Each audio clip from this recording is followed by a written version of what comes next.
মৰমৰ ছাত্ৰ ছাত্ৰীসকল, আজি আলোচনা কৰিম অসম জাতীয় বিদ্যালয়ৰ ক্লাছ 4 গণিতৰ অনুশীলনী 4 কৰ 5 নম্বৰ প্ৰশ্নৰ পৰা। 5 নম্বৰ প্ৰশ্ন দিছে খালী ঠাই পূৰ কৰা। ক নম্বৰত আছে 18ৰ আটাইতকৈ ডাঙৰ উৎপাদকটো কি?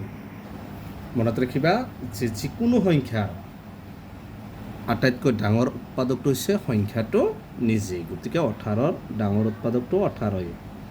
5ৰ উৎপাদক কেইটা? 5 1 পূৰণ 5, মানে অকল 5টো এই দুটাৰে ভাঙিব পাৰিবা, মানে উৎপাদক 1 2, মানে 5ৰ উৎপাদক দুটা। 40ৰ আটাইতকৈ সৰু উৎপাদক, মনত ৰাখিবা 41 গুণ 40, মানে আটাইতকৈ সৰু উৎপাদক 1। মনত ৰাখিবা যিকোনো সংখ্যাৰ আটাইতকৈ সৰু উৎপাদকটো 1।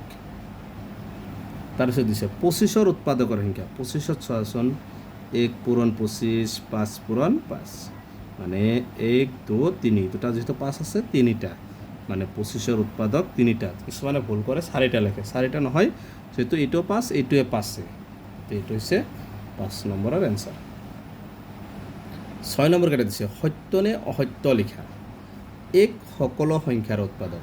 এক সকলো সংখ্যাৰ উৎপাদক এইটো কি? সঁচা। এটা সংখ্যাৰ অসংখ্য উৎপাদক থাকে, এইটো অসত্য, অসংখ্য নাথাকে।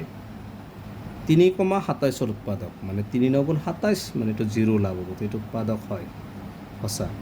4,35ৰ উৎপাদক নহয়, এইটো সঁচা, কাৰণ 4ৰ লগত 35 হৰণ নাযায়, মানে হৰণ কৰি 0 নোলায়, গতিকে এইটো সঁচা নহয় বুলি কৈছে।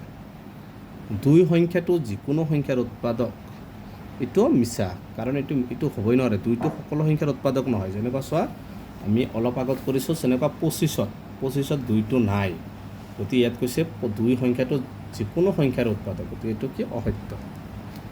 গতিকে এইকেইটাই আছিল ক্লাছ 4ৰ 4 কৰ আটাইকেইটা কুৱেশ্যনৰ সমাধান হ'ল। গতিকে আজিৰ ভিডিঅ'টো এইখিনি। তোমালোকে ভিডিঅ'টো লাইক কৰিবা, চেনেলটো ছাবস্ক্ৰাইব কৰিবা। Thank U.